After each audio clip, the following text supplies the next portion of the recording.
The time it happened, people couldn't believe it. A black family walked into an upscale hotel, their bags neatly packed, their reservation confirmed weeks in advance. But as soon as they approached the front desk, things took a turn. One so shocking it would leave everyone in the room speechless.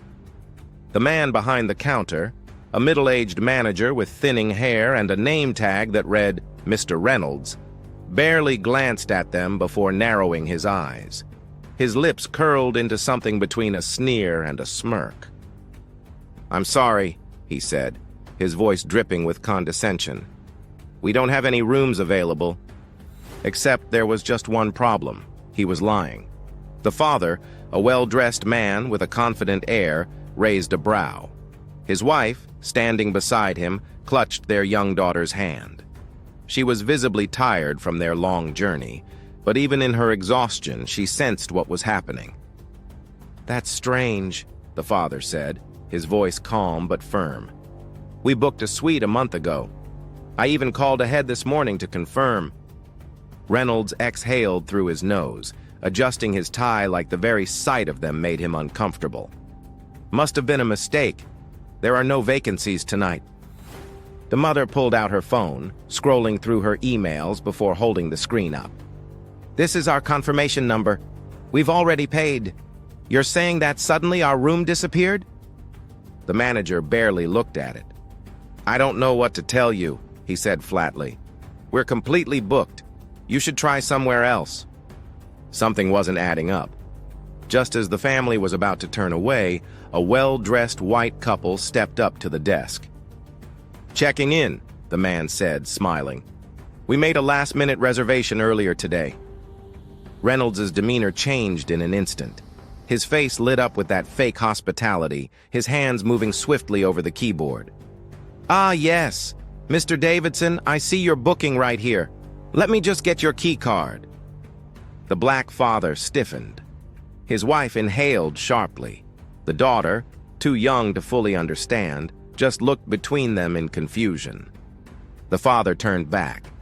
"You just said you were fully booked." Reynolds' face fell, his hands pausing over the keyboard. "Excuse me? You told us there were no rooms available?" The father's voice was sharper now, cutting through the air like a blade.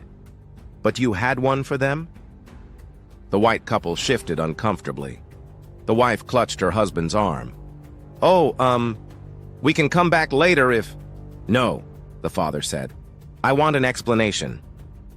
Reynolds' fake politeness cracked. His jaw tightened. "Sir, I don't have to explain anything to you. This is private property, and I have the right to refuse service to anyone." The words hung in the air. The message was clear. "You don't belong here." The mother took a deep breath, like she was preparing for something big. Then she reached into her handbag and pulled out a sleek black envelope with gold lettering. She placed it gently on the counter, sliding it toward Reynolds. "Before you embarrass yourself any further," she said coolly, "maybe you should take a look at this." Reynolds hesitated. His fingers twitched before finally snatching the envelope. He flipped it open, and then he froze. His face lost all color. His lips parted, but no words came out. The lobby had fallen silent. Even the other guests were watching now, sensing something monumental was happening. He slowly looked up, his face now visibly pale, his entire body rigid. "You," he whispered. The father tilted his head. "Yes?" Reynolds swallowed hard, his hands trembling slightly as he read over the words again. The golden presidential seal at the top of the letter gleamed under the lobby's chandelier lights. He had just denied service to official guests of the President of the United States. The father folded his arms. "Would you like to tell the hotel's owner why you refused a room to a family personally invited to the White House?" Reynolds' breath hitched. The letter wasn't just an invitation. It was a direct request from the president himself. The family wasn't just any family. They were distinguished guests, and he had just treated them like second-class citizens. The mother arched a brow. "I assume you'll be accommodating us now?" Reynolds was still frozen, his mind racing through the consequences. If the media caught wind of this, if his employer found out, his career would be over. He fumbled, his hands now shaky as he tried to pull up their reservation. I must have made a mistake, he stammered. I'll fix it right away. Save it, the father interrupted. We'll be speaking to the owner about this, and the press, if necessary. Reynolds nearly collapsed right there. The other guests had started whispering. The white couple from earlier looked horrified. A few onlookers even had their phones out. This was not just a mistake, this was about to become a scandal. But then, just when it seemed like things couldn't get worse, something even more shocking happened. From behind the counter, the hotel's office door swung open. A man in an even sharper suit emerged, his face full of authority, his steps deliberate. It was the hotel owner, and the moment he saw the black family standing there, he stopped dead in his tracks.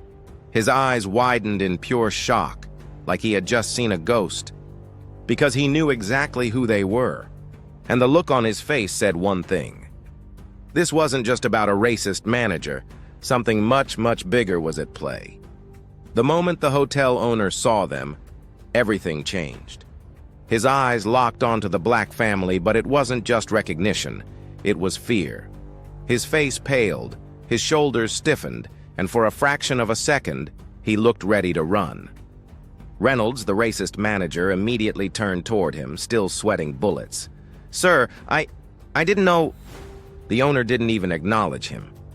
His gaze remained frozen on the family, his lips parting slightly before he finally spoke. You... His voice was quiet, strained. The father narrowed his eyes. You know who we are, don't you?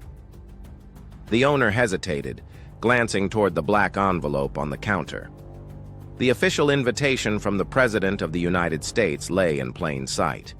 The gold lettering shimmered under the hotel's fluorescent lights, undeniable and undisputable. For the first time, it wasn't the family that was unwelcome.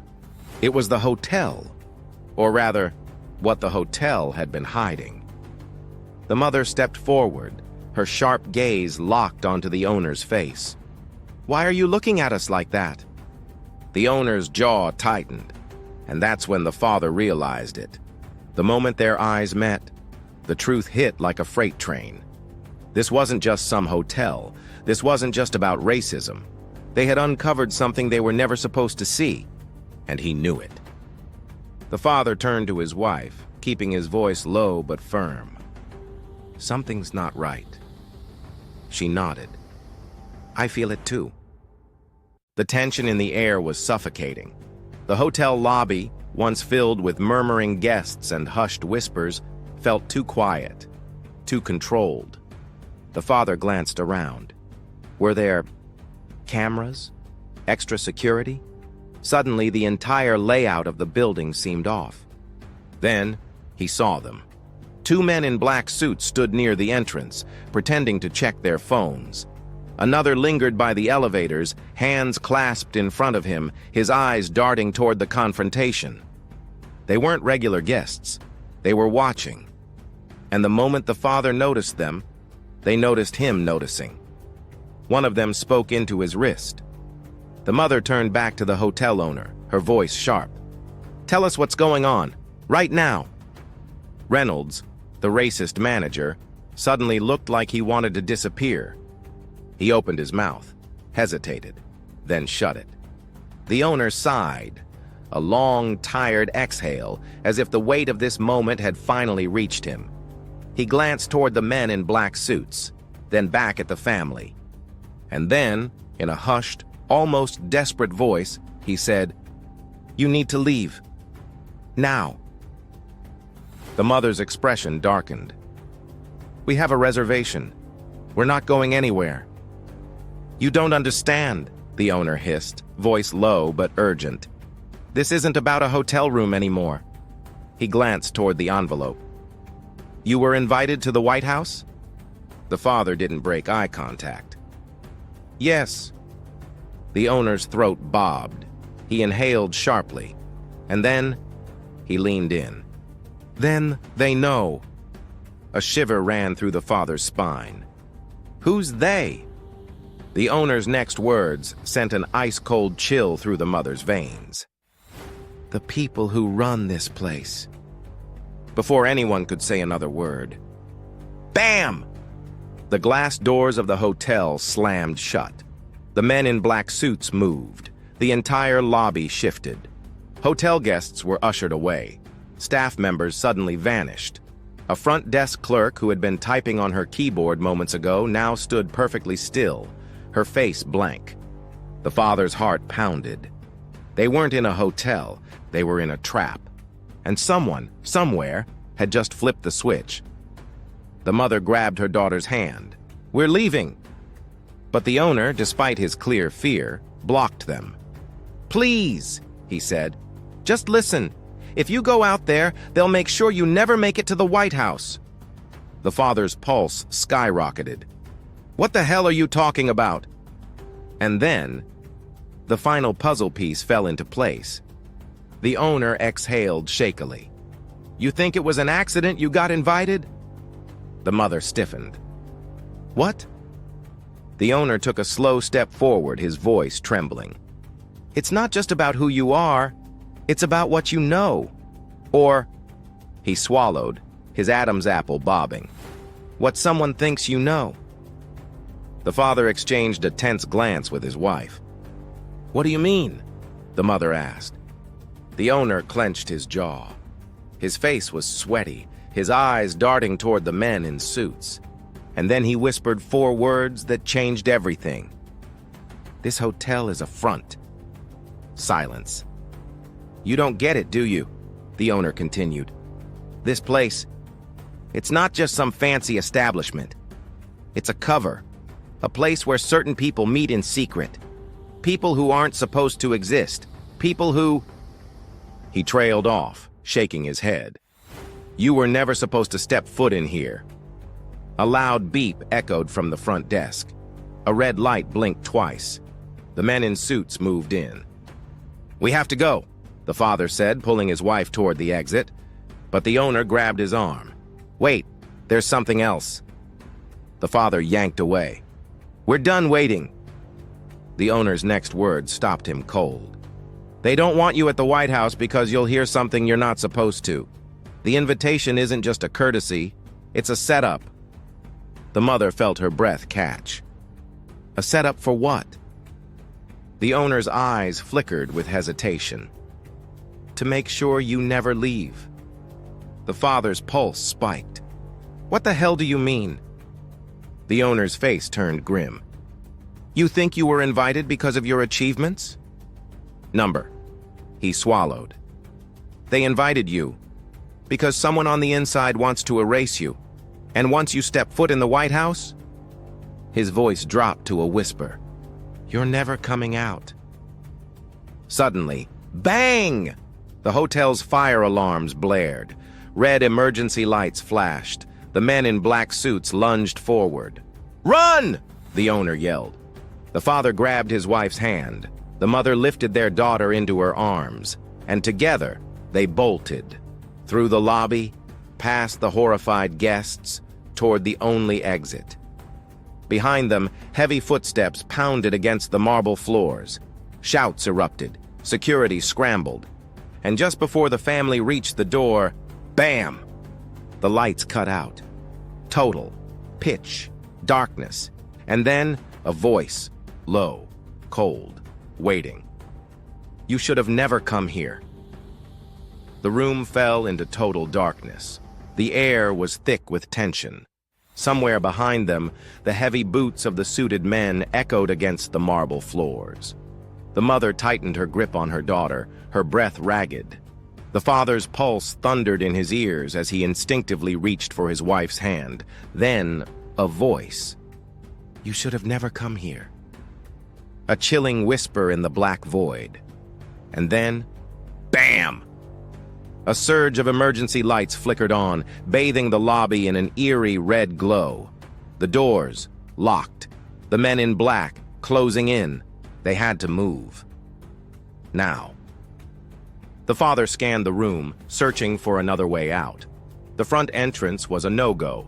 The elevators were locked down. But then, he saw it. A service door slightly ajar leading toward the back halls of the hotel.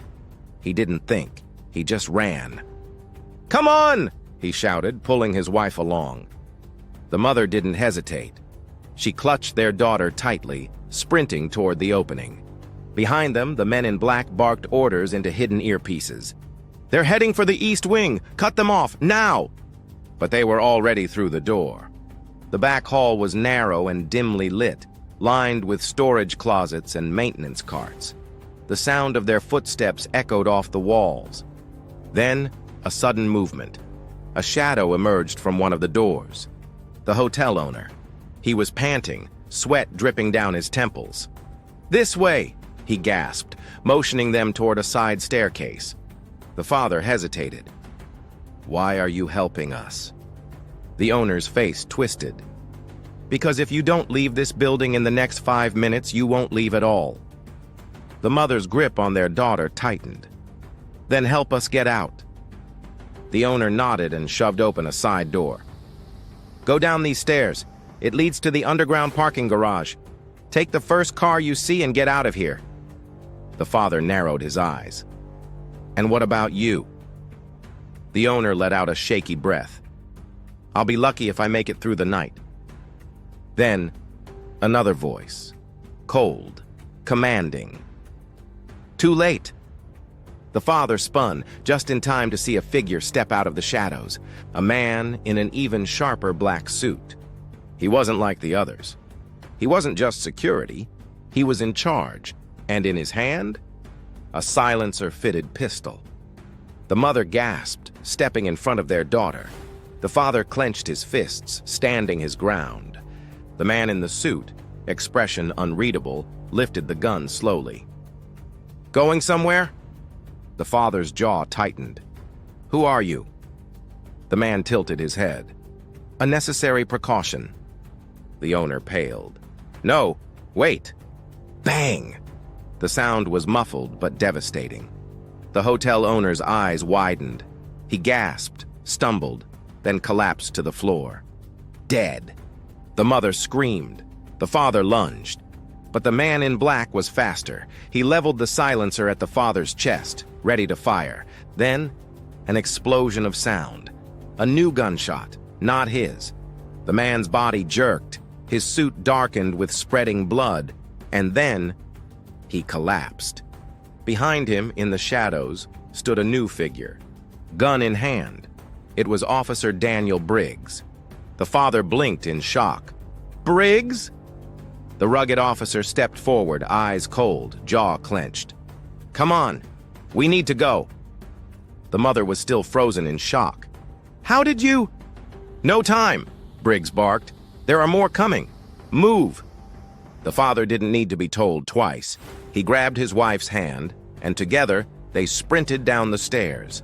Behind them, Briggs covered their escape, firing precise shots at the approaching agents. The underground garage was dim, the smell of gasoline thick in the air. The father spotted an idling black SUV, its driver's door open. Briggs shoved a set of keys into his hand. "Take it. Don't stop. Don't look back." The father hesitated. "But—" Briggs grabbed his shoulder. His next words sent a chill down his spine.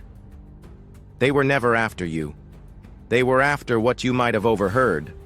The White House isn't safe. If you go there, you won't walk out alive." The mother's eyes widened. "Then what do we do?" Briggs's gaze darkened. "Disappear." A pause. Then, he turned. Heavy boots echoed from the stairwell. More men. Briggs lifted his gun. "Go!" The father hesitated. "Briggs!"